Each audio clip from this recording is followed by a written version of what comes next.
The controversial topic about weed and Christianity has been debated for decades. Weed, cannabis, marijuana, or whatever you want to call it is not a sin in itself, but could easily lead you down a destructive and unwise path.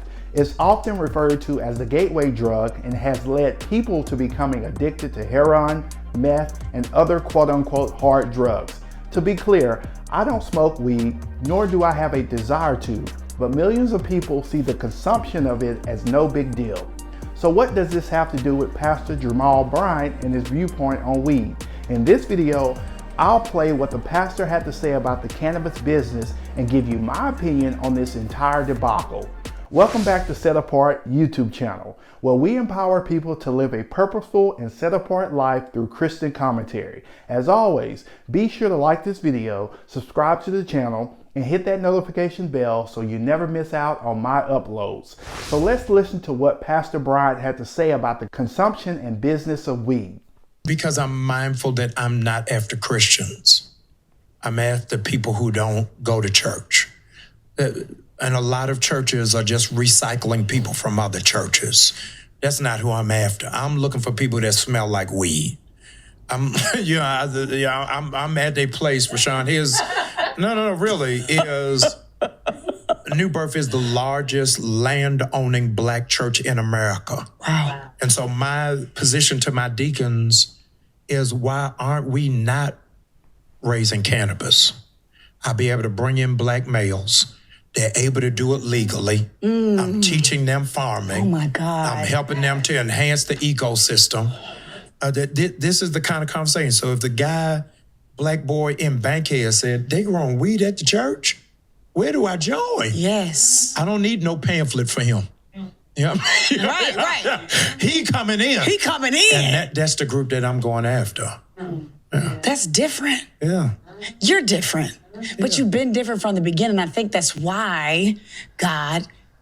But Christianity, Rashawn, is supposed to be different. But it's... We have made Christianity politically correct. Now, I understand the logic behind what Pastor Bryant stated. However, his viewpoint is extremely unwise.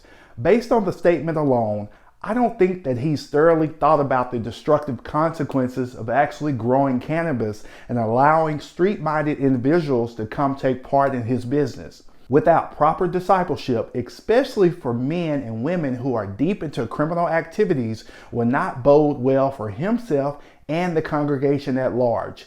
It's great that his church is the largest land-owning black church in America. However, I can think of other wise activities that he could use the land for, such as horticulture, cattle farming, and the list goes on and on. I don't know the law in regards to growing cannabis in the state of Georgia, but I'm pretty sure that it's illegal. Let's be clear, New Birth is a mega church, and Pastor Jamal is an influential teacher, but he took it too far with this one. We know that other options may not be as profitable compared to growing cannabis, but at what point do we as Christians take our liberties too far? As mentioned previously, for a lot of people, weed is a gateway drug and it could lead to the consumption of other hard drugs that could ruin your life. Back to actually growing weed on land owned by the church. Would there be additional security measures put into place? Who would be allowed to manage the crop?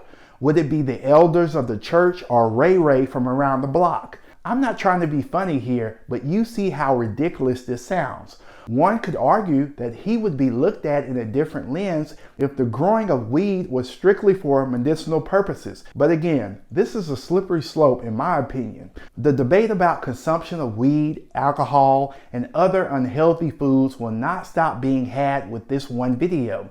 And I won't be surprised to hear of other pastors going into the cannabis business. In fact, I would bet that many pastors in the state of California are secretly growing weed for consumer consumption, but that's another video for another day. I would love to hear your thoughts on the consumption of weed by Christians and your take on what the pastor had to say. If you're struggling with any personal development issues and would like a free coaching session, don't hesitate to email me now at lifecoachjscott@gmail.com. It was a pleasure speaking with you in this video, and I hope that you're eager to hang out with me in the next.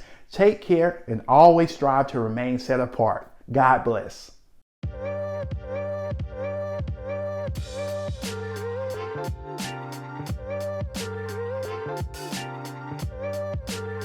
Bye.